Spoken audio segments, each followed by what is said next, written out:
Aceitar o que não se pode controlar, com Ariel Levy. Natasha Lum, qual era a sua relação com o controle antes de você passar pela perda? Ariel, eu não era muito controladora.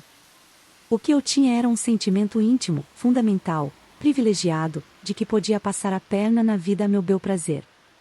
Quando você teve uma infância difícil, tende a entender cedo que as coisas não acontecem necessariamente como você quer, mas, se nada nunca deu errado para você, é fácil acreditar que nunca vai dar. Como perder seu filho mudou sua compreensão do controle? A experiência me ensinou, num nível muito profundo, que você nem sempre consegue o que quer. Você não controla nada. E isso, além de devastador, é também uma libertação.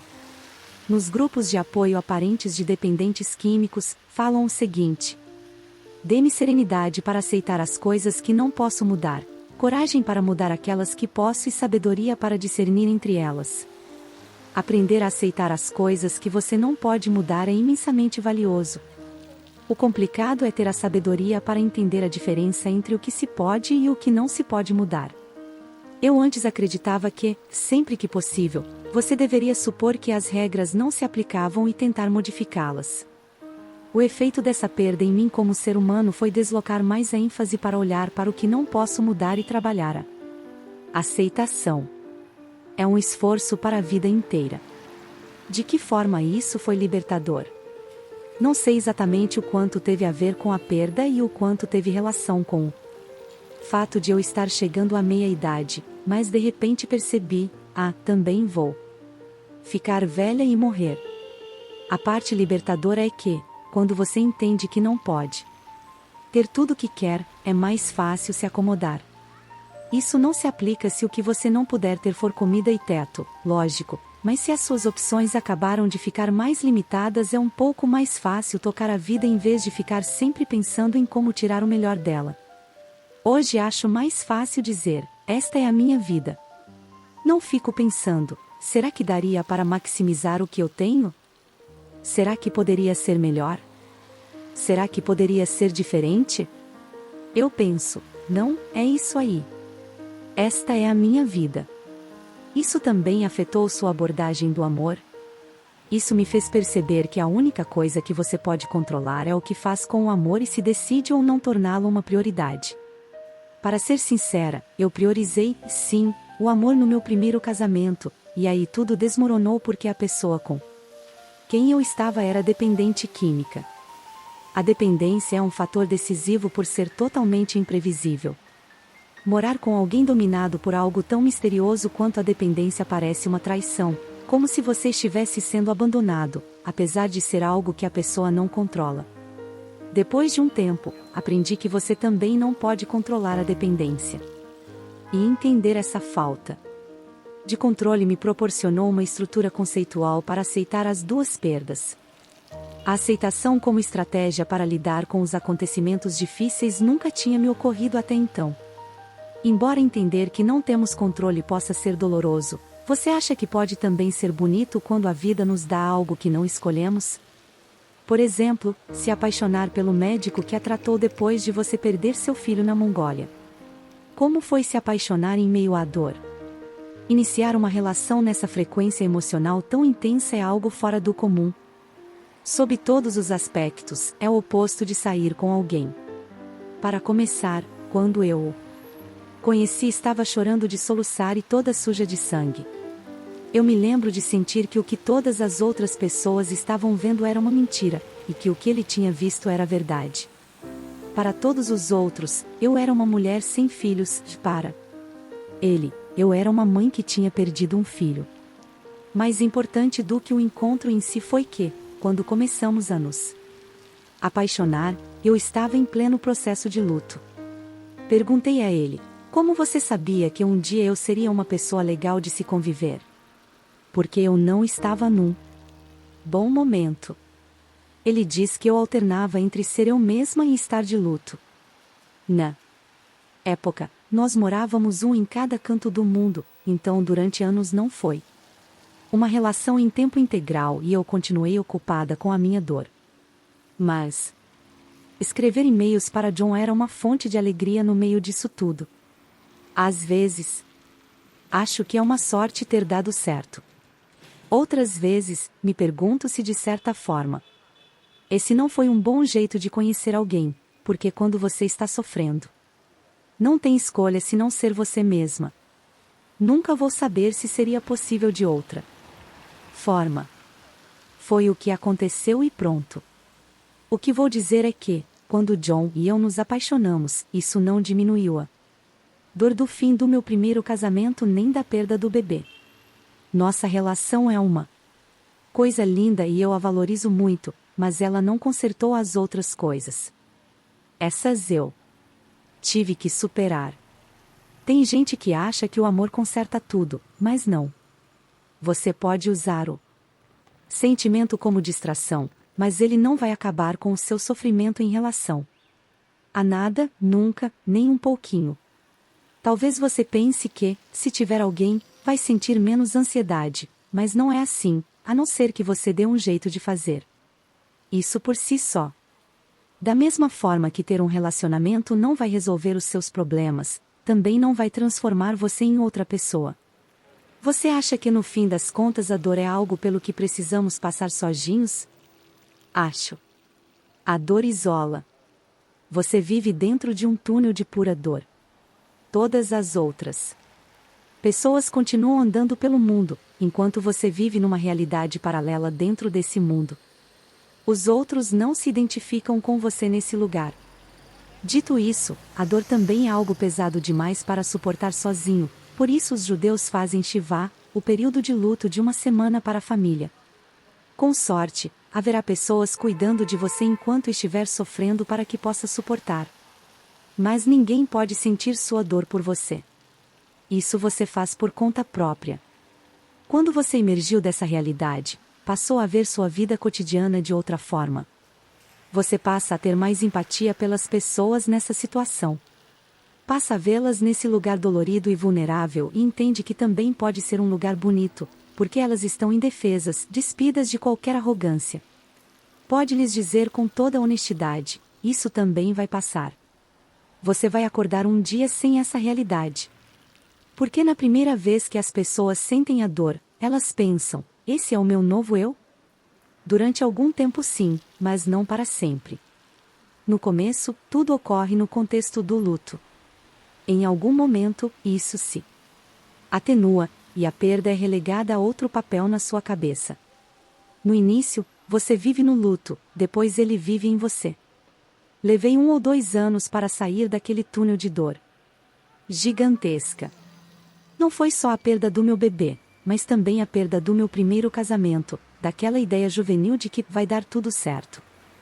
Tive que enfrentar outra realidade mais dolorosa. Depois disso você tentou fazer FIV, outra coisa em que a gente precisa confrontar a falta de controle. Como soube o momento de parar o tratamento? Embora eu tenha parado porque o meu dinheiro acabou, fico feliz por ter feito isso. 6 vezes foi o suficiente. A FIV consome a gente, toma conta da vida, tanto do ponto de vista logístico quanto emocional. Todos os dias é preciso tirar sangue, tomar as injeções, e todas essas coisas estão relacionadas a algo que você deseja profundamente. Sempre que não dava certo eu caía naquele buraco da perda, com um anseio primitivo e esquisito por aquele bebê que na verdade nunca tinha existido. Para mim, emocional e quimicamente, era como perder um filho. Sei de pessoas que continuaram a FIV indefinidamente e acabaram conseguindo o que queriam. Isto é o mais complicado, você não sabe o que vai acontecer. Talvez tivesse dado certo se eu insistisse. Mas chegou uma hora em que eu não conseguia mais. Pensei, não posso viver assim. Eu quero aproveitar a vida como ela é. Quero estar presente na minha relação. Não posso mais viver nesse estado profundo de ansiedade. O que você gostaria de ter sabido antes sobre a perda? Que ela vai acontecer, para todos nós. Algumas pessoas têm mais sorte do que outras, lógico, mas todo mundo vai ter o tapete puxado em algum momento. Acho que não dá para entender até acontecer com a gente. Embora em teoria você saiba que vai perder pessoas, Antes da experiência é difícil acreditar nisso. Mas a perda faz parte do pacote. Faz parte de ser humano. Parte do que significa estar vivo. Minha avó estava colhendo morangos numa plantação. Sua filha Luísa estava num carrinho ao seu lado. Há muitas coisas que não sei sobre esse instante. Não sei como estava o tempo, se o céu estava azul ou nublado, se era uma manhã fresca ou uma tarde pegajosa. Não sei como minha avó estava vestida, se seus dedos estavam manchados de suco de morango, se gritou quando o carrinho desmontou, quem chamou a ambulância, quem ligou para o meu avô, como ele tentou reconfortá-la, como alguém conseguiu fazer isso. Luísa, irmã do meu pai, estava brincando com o carrinho quando soltou a trava de segurança e o desmontou. Ela morreu com 1 ano e 8 meses. O motivo pelo qual não conheço os detalhes desse dia é porque essa é uma perda sobre a qual minha avó nunca falava e eu nunca perguntava. Minha tia que estava presente não quer falar sobre o assunto, o que eu entendo, e meu pai, que estava na escola, não se lembra direito do que aconteceu depois. Eu nem soube dessa outra irmã até chegar aos meus 20 e poucos anos, quando ele me contou, e lembrou como a mãe tinha passado 2 anos chorando diariamente. Ele tinha 9 anos na época e era sempre despachado para brincar na casa de uma amiga da mãe depois da escola, porque minha avó muitas vezes estava triste de um jeito que ele não entendia muito bem. O que sei é que minha avó queria determinado tipo de cruz no túmulo da filha. Mas a igreja não deixou, então houve um desentendimento e um jornal local publicou sobre a desavença. Parece que depois disso minha avó passou a não ligar muito para a religião. Sei também que meu avô fez questão de que o fabricante do carrinho abrisse uma investigação, cujo resultado foi uma mudança no modelo, que protegeu outros bebês de terem o mesmo destino. Ao tomar conhecimento disso, eu me perguntei se esse era um jeito de ele se sentir útil, agindo, fazendo alguma coisa, estando no controle. Porque tenho certeza de que é o tipo de coisa que o meu pai também faria. Sei que minha avó recebeu uma carta anônima acusando-a de negligência. Vejo isso como uma forma de ódio. Não entendo por que nem como alguém escreveria para uma mulher que perdeu um filho e usaria palavras cruéis em vez de gentis. Será que minha avó sentiu culpa ao ler essa carta? Espero que não. Espero que ela tenha tido uma amiga que rasgou a carta e disse que as pessoas muitas vezes são cruéis por motivos que pouco têm a ver com os alvos da crueldade. A geração da minha avó tinha uma relação diferente com a perda. Ninguém falava sobre morte. Talvez para ela o luto tenha sido algo privado. Ou talvez ela tenha conversado com algumas amigas ou com o marido, e eu nunca vou saber. Mas penso no quanto sua experiência poderia ter sido diferente se ela estivesse sofrendo hoje, como poderia ter recorrido a outras mulheres na internet que também perderam filhos pequenos, ou participado de grupos de apoio para o luto. Ou postado uma vez por ano no Instagram uma foto da filha, só por querer que o mundo soubesse que ela havia existido. É óbvio que o luto, além de universal, é individual, nem todo mundo encontra paz ou alento no ato de compartilhá-lo. Mas muitas das pessoas com quem eu tinha falado haviam feito isso, e essas conversas me entristeceram, ao pensar que minha avó não teve a mesma oportunidade. Também me fizeram sentir sortuda por viver numa época em que a dor está, sim, começando a ser debatida em casa e nos escritórios, livros e corredores de supermercado. Sei que esse último lugar é verdade porque, depois de eu perder o bebê, minha mãe encontrou uma velha amiga no mercado. Quando ela contou minha história, a amiga revelou que 10 anos antes havia sofrido vários abortos espontâneos sobre os quais não tinha comentado com ninguém. Segundo minha mãe, nessa época simplesmente não se conversava sobre esse tipo de coisa. Ao compartilhar minha perda, minha mãe sem saber havia incentivado a amiga a compartilhar a própria dor. Um ato de franqueza inspirou outro. Quando tive idade suficiente para compreender a intensidade da perda que minha avó sofreu, me pareceu tarde demais para conversar com ela. Não pude ter certeza se ela algum dia tinha conversado sobre isso em detalhes com alguém, e não me senti no direito de fazê-la voltar ao trauma. Talvez ela não se permitisse reviver A perda. Talvez ainda pensasse todos os dias em segurar a filha no colo. Como? Minha avó morreu recentemente, nunca vou saber. Quando meu pai esvaziou a casa dela, perguntei se ele tinha encontrado alguma lembrança de Luísa na gaveta da mesa de cabeceira, uma foto ou um chumaço de cabelo. Em vez disso, havia cartas minhas e do meu irmão, que tínhamos escrito para minha avó quando crianças. Quando meu pai se oferece para comprar um carrinho de bebê para mim, penso na perda da minha avó, porque ele quer que seja o carrinho mais seguro possível. Penso na sua perda de novo no seu enterro, quando o padre diz que ela teve uma filha chamada Luísa que morreu em circunstâncias trágicas. É estranho ver esse nome escrito em tinta preta no programa da missa, essa menininha tão raramente mencionada, mas que existiu.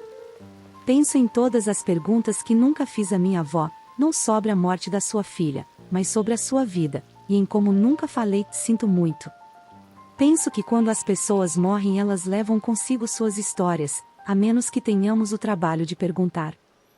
Jamais vou saber como ou se falar sobre a filha teria ajudado minha avó. Mas queria descobrir como a franqueza em relação ao luto havia ajudado outras pessoas, e talvez pudesse ajudar a todos nós. Porque, para o ator Greg Wise, falar sobre a morte da irmã tinha sido essencial. Clary morreu de câncer em 2016, depois de ele passar a morar com ela para ser seu cuidador em tempo integral. Nos últimos meses ela não queria mais ninguém por perto, apenas Greg, e de vez em quando as meninas do primeiro escalão, suas 4 melhores amigas. Quando perguntei a Greg por quê, ele respondeu que com certeza era uma combinação de motivos. Uma sensação de vergonha quando se está muito doente, uma sensação de estar protegendo os outros por não deixá-los ver o quão doente se está, de uma incapacidade ou simplesmente falta de vontade de ter qualquer conversa difícil, e a energia que receber uma visita exige. Sendo assim, Greg passou 24 horas por dia com ela durante 3 meses. A experiência de cuidar da irmã em estágio terminal o convenceu de que falar sobre a morte é um ato de amor, e algo que todos nós deveríamos fazer com mais frequência. Hoje, sua relação com Clary perdura por meio da história deles e das lembranças que têm em comum, dos lugares que os dois frequentaram juntos e das conversas constantes com pessoas que a conheceram. Ele transmite sua memória pelas gerações da família e assim ela continua viva. O modo como ele se referiu à relação deles além da vida física me fez pensar em algo que a escritora Diana Evans me falou uma vez: sinto mesmo que o amor não tem fim e que as pessoas que você ama na verdade nunca o abandonam. Você nunca perde o amor delas porque ele acrescenta algo na sua vida. Parece que seguimos amando as pessoas depois que elas morrem porque o amor que compartilhamos com elas nos modifica, se torna uma parte viva de nós, um pedaço delas que jamais perderemos.